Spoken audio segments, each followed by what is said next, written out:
মালয়েশিয়ায় যারা আমাদের শ্রমিক ভাই বোন যারা আছেন, যারা কাজ করছেন, তারা এখন থেকে মালয়েশিয়া আমাদেরকে জানিয়েছে যে মালয়েশিয়ায় যে বাংলাদেশি ওয়ার্কাররা, মালয়েশিয়ান যে ওয়ার্কাররা যে বেনিফিটগুলো পান, সোশ্যাল বেনিফিট বা যেই সোশ্যাল প্রোটেকশন পান, ঠিক সেই ধরনের বেনিফিট তারা এখন থেকে এনজয় করবেন।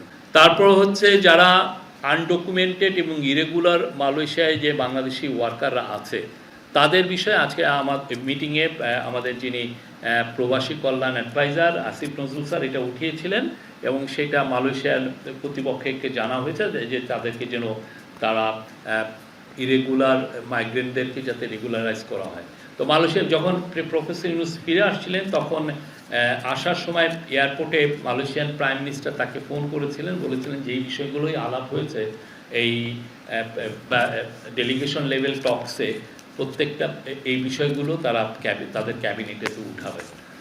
মালয়েশিয়া নিয়ে আমরা বলতে পারি আমাদের একটা খুবই ফ্রুটফুল একটা ট্যুর হয়েছে। আমরা বলবো এটা একটা ল্যান্ডমার্ক ট্যুর ছিল। আমাদের চিফ অ্যাডভাইজার 11 তারিখ রাতে কুয়ালালামপুর গিয়ে পৌঁছান।